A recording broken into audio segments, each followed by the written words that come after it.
Morning folks. So this morning we're at the Linn of Dee and the plan today is to head up Carn.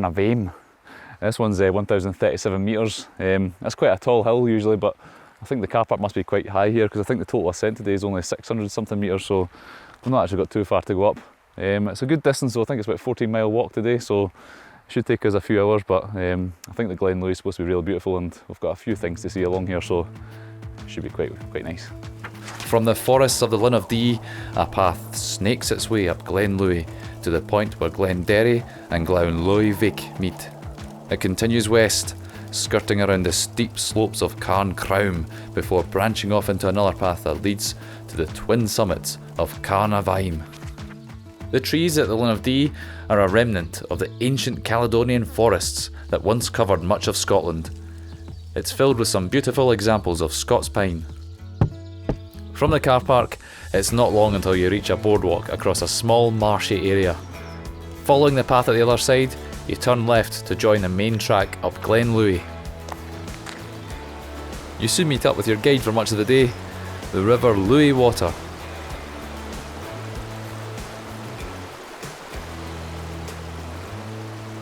Carn soon revealed itself, the clouds above it looking dark and menacing.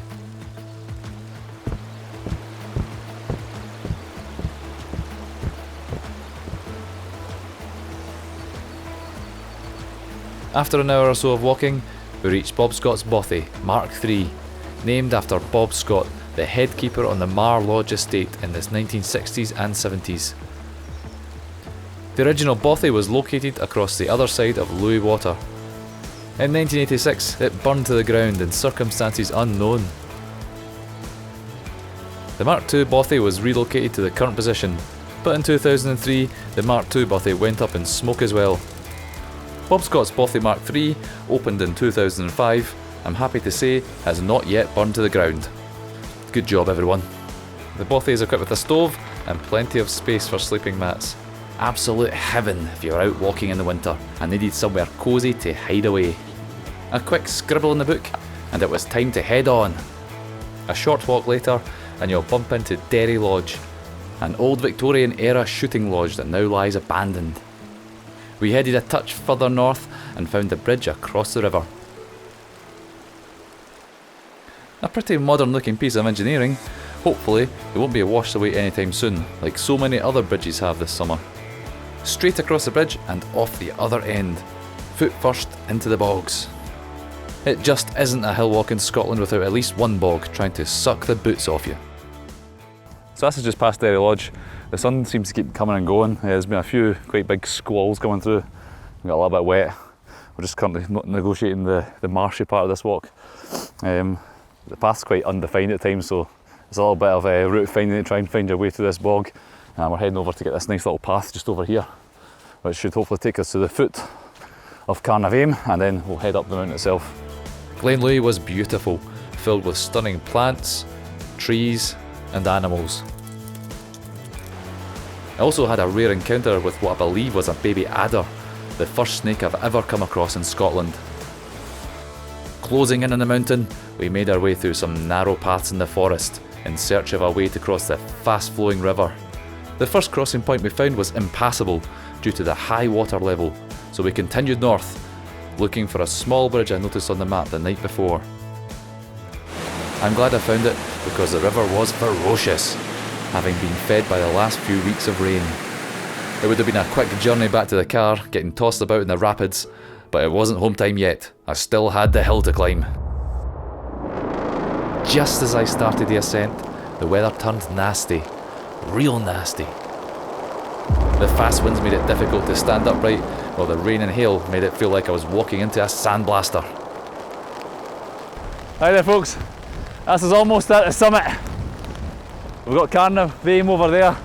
We've got another summit up here, that's the southern top, but the true Munro summit's the one over at the north there.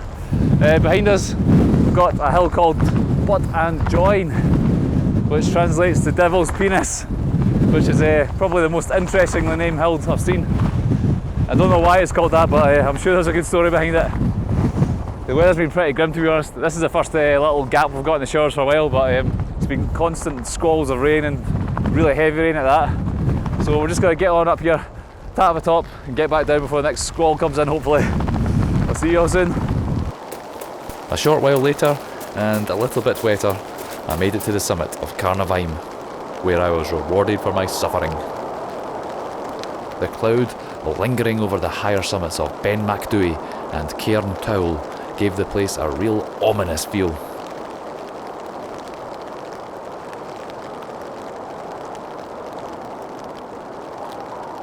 The views down to the Larrick Grue also looked menacing, with the dark clouds looming over it.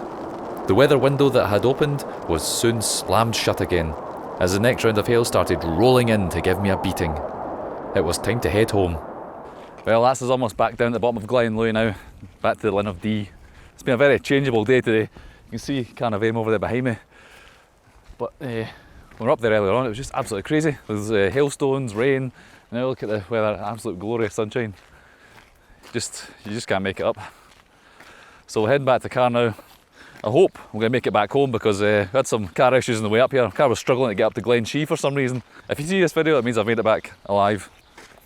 Anyway, thank you everybody for watching, and I'll hopefully see you all next time. Bye.